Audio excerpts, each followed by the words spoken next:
The moment my daughter-in-law laughed and called me a poor old man was the moment I understood that whatever quiet respect I once held in that house had slipped away without anyone noticing. It wasn't a cruel laugh exactly. Not the sharp kind meant to wound.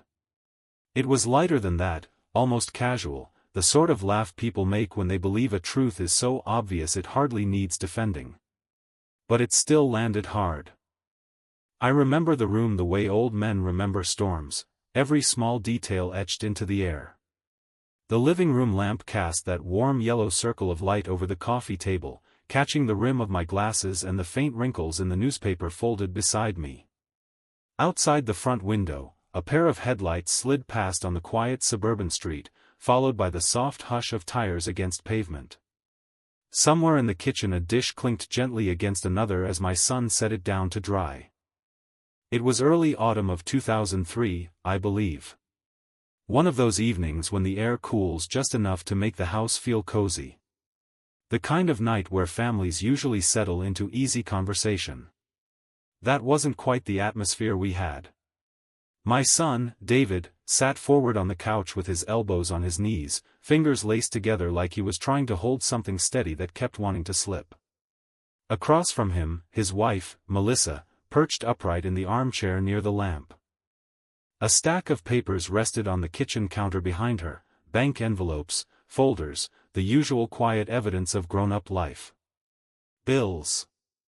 Mortgage statements. Insurance notices. The machinery of adulthood. I had been living with them for a little over a year by then. After my wife passed, the house felt too large and too silent. David insisted I move in. Said it made sense for everyone. You shouldn't be alone out there, he told me. We've got space. And we did. Their house was comfortable. 2 floors, a neat lawn, a small maple tree that dropped red leaves every October. My room was at the end of the hallway upstairs, just past the linen closet. I tried my best not to be in anyone's way. Most days I kept to simple routines. Morning coffee. A walk around the neighborhood. Sometimes I'd fix a loose hinge or change a light bulb before anyone noticed it needed doing. Quiet things. Invisible things. That night, though, the conversation had drifted somewhere different. It started with numbers. Melissa had been talking about refinancing the house. Interest rates, property values, the kind of things younger couples discuss when they're building something together. I listened politely, nodding when it seemed appropriate, though the details were mostly between them. At one point David turned toward me. Dad, you remember how all this works better than I do. You handled mortgages for years. That was true. I spent most of my career managing a small lending office. Nothing glamorous. Just paperwork, signatures, long hours making sure people understood what they were committing to. I cleared my throat and said something mild about interest rates trending downward at the time. Melissa's expression tightened just a little. It wasn't obvious at first. Just a small shift in her posture. Then she leaned back in the chair and folded her arms. Well, she said, things are handled differently now. There was a faint smile on her lips, but it didn't quite reach her eyes. David nodded quickly, like he wanted to smooth the moment over. Yeah, Dad. The bank takes care of most of it online now. I'm sure they do, I said. The conversation might have ended there. But it didn't. Melissa glanced toward the stack of papers on the counter, then back at me. I just think, she said carefully, that decisions about the house should really stay between the people who are paying for it. The room grew quiet in that slow, subtle way rooms do when everyone hears the same thing at once. David shifted on the couch. Mel.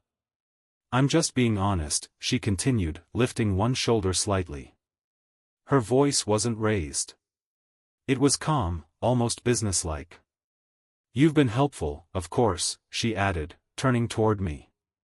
But at the end of the day this is our mortgage, our responsibility. I nodded once. That makes sense.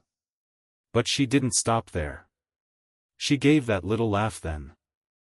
The one I still hear sometimes when the house is quiet. Oh, come on, she said lightly.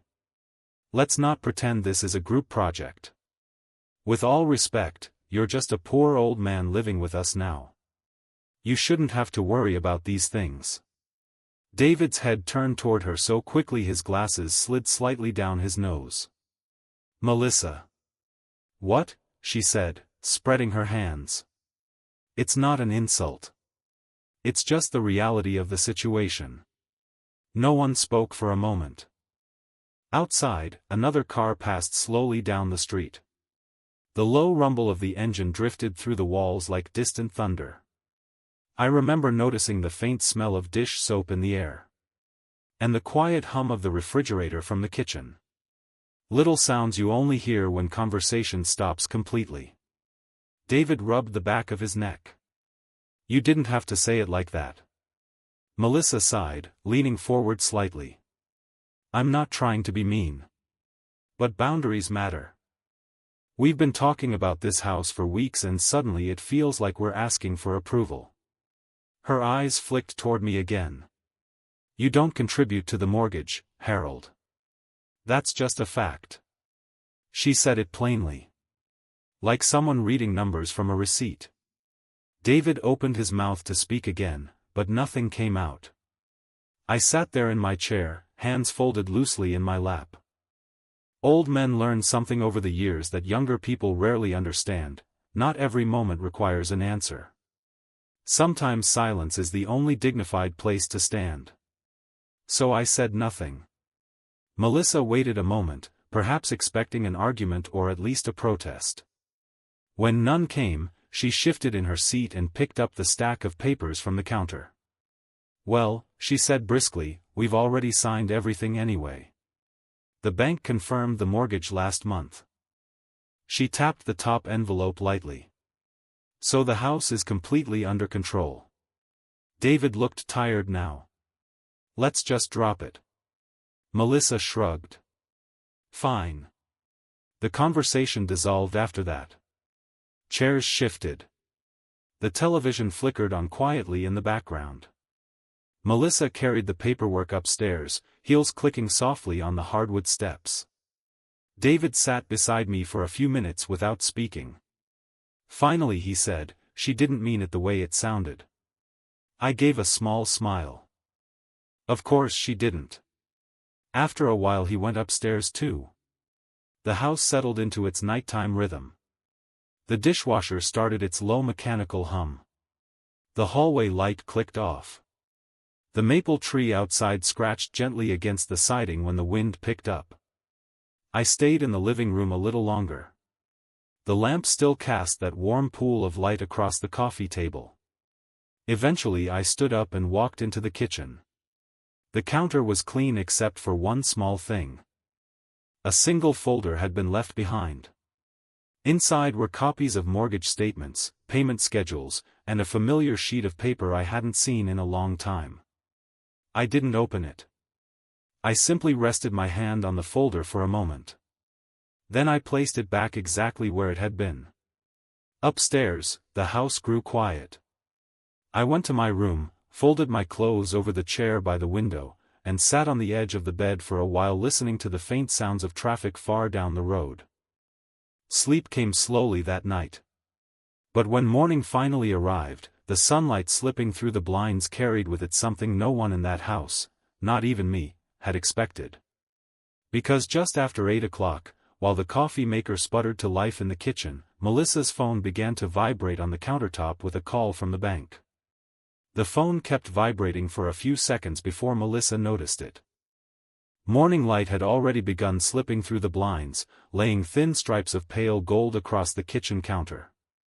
The coffee maker was halfway through its gurgling routine, sending up that familiar smell of dark roast that always reminded me of early shifts and cold winter mornings long before retirement. I was already at the table when the phone buzzed. Old men wake early. It's a habit that never quite leaves you.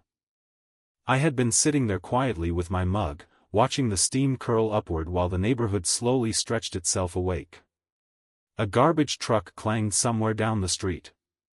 A dog barked once, twice, then settled again. Melissa came down the stairs still tying the belt of her robe. She looked tired. Not angry anymore, just the ordinary fatigue of someone carrying too many responsibilities at once. For a moment she didn't see the phone.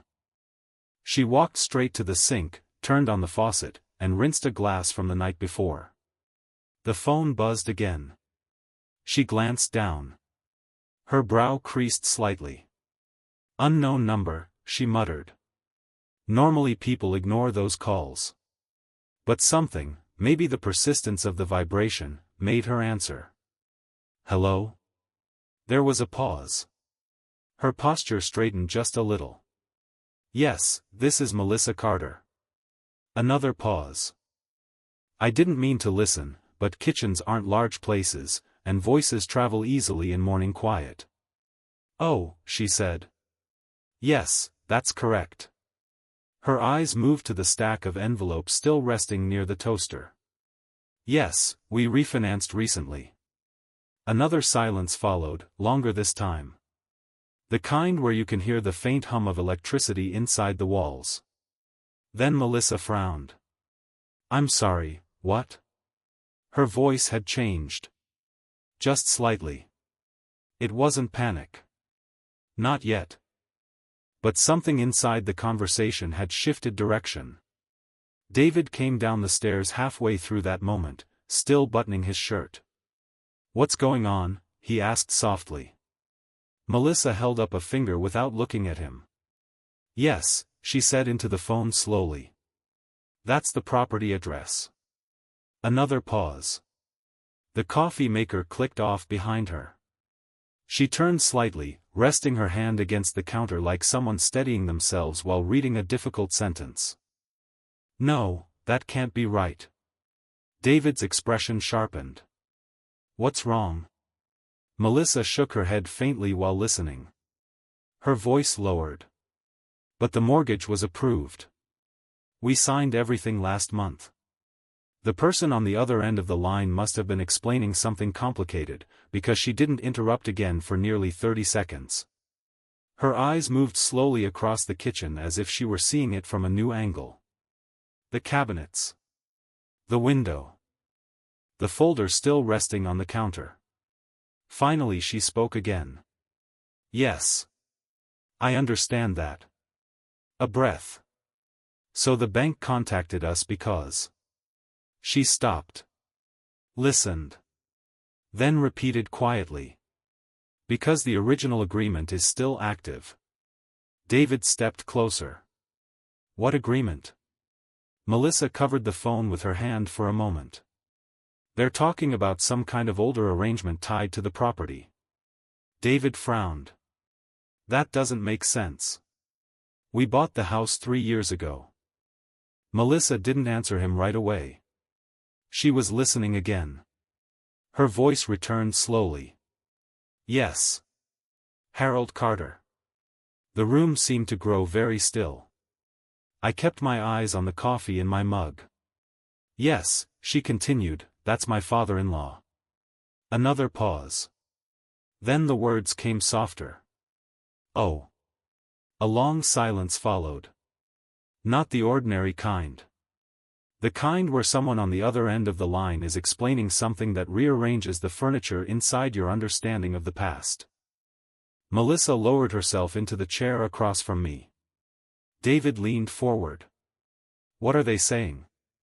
She didn't answer yet. Her gaze drifted toward me for the first time that morning. There was confusion there. And something else beginning to form behind it. "I see," she said quietly into the phone. Another few seconds passed. "Yes. Thank you for explaining." She ended the call slowly and set the phone down on the table. For a moment no one spoke. The refrigerator hummed softly behind us. Outside, a car door slammed somewhere down the street. David looked between us. "Mel?" She rubbed her forehead. "The bank says the house refinance triggered a review of the original purchase documents." "And?" She swallowed. And apparently the down payment wasn't entirely ours. David blinked. What do you mean? Melissa glanced again toward the folder on the counter. The initial loan approval depended on a guarantor agreement. David's voice tightened. We didn't have a guarantor. Another quiet moment passed. Melissa's eyes settled on me fully now. They said the guarantor is still legally attached to the mortgage. David turned slowly. Dad? I set my mug down carefully. The ceramic touched the table with a soft, hollow sound. Morning, son. He looked confused. What are they talking about? I leaned back slightly in my chair. For a long time I had wondered when that document might surface again. Apparently the morning had arrived. 3 years ago, I said gently, when you and Melissa first applied for the mortgage, the bank was nervous about the approval. David frowned. You never told us that. They didn't want to deny you outright, I continued. But the numbers were tight. Melissa's eyes widened slightly. So you? I nodded once. I co-signed the original loan as guarantor. David stared at me. But we've been making every payment ourselves. Yes, I said. You have. Melissa's voice was quieter now. Then why did the bank call? Because refinancing reopens the file, I explained. They review every signature again. Her gaze dropped slowly to the countertop where the forgotten folder rested. Inside it was the copy of that agreement. Signed on a Tuesday afternoon 3 years earlier in a small office that smelled faintly of printer ink and carpet cleaner. I had never mentioned it afterward. Not because it was a secret. But because help doesn't always need a spotlight. David sat down heavily in the chair beside Melissa. You guaranteed the loan? Only until your payment history proved stable, I said. Which it did. Melissa's shoulders sank slightly. So technically. Yes, I said softly. The house was never entirely independent from me on paper. No one spoke for a while. The morning sunlight had grown brighter now, stretching further across the kitchen floor. Melissa picked up the folder with slow hands and opened it. The paper inside rustled quietly. She read the signature line once. Then again. Her lips parted slightly. I didn't know, she said. I never thought it was necessary to explain, I replied. David leaned back in his chair, exhaling slowly. You helped us get the house. Just nudged the door open, I said. Melissa closed the folder. For the first time since I'd known her, she looked uncertain about where to put her hands. I'm sorry about last night, she said finally. I waved the thought away. You were worried about responsibility. That's not a bad instinct. But I said. Yes, I interrupted gently. You did. She winced slightly. I looked toward the window where the neighborhood had fully awakened now, kids waiting for a school bus, someone jogging past with headphones, the ordinary rhythm of life moving forward without ceremony. Melissa, I said quietly, being old doesn't mean being useless. Her eyes lifted. It just means you've had more time to quietly hold things together. No one rushed to fill the silence after that. David eventually stood and poured himself coffee. Melissa remained seated for a long moment, fingers resting on the folder. The tension in the house didn't explode or collapse. It simply shifted. Like a room where someone has opened a window and let a little fresh air in. Years have passed since that morning. Houses age. Families change. Children grow up and move away. I eventually moved into a small place of my own again after David and Melissa had their second child and needed more space. But sometimes when I visit, Melissa still makes coffee the same way she did that morning. And every once in a while she sets the mug in front of me with a small smile that carries something deeper than politeness. Understanding. The truth is, dignity rarely arrives with applause. It lives quietly in the background, inside paperwork signed without fanfare, inside sacrifices that don't ask to be noticed. And if there's one thing I've learned in my long life, it's this. You don't always need to defend your place in the room. Sometimes all you have to do is sit still long enough for the truth to speak for you.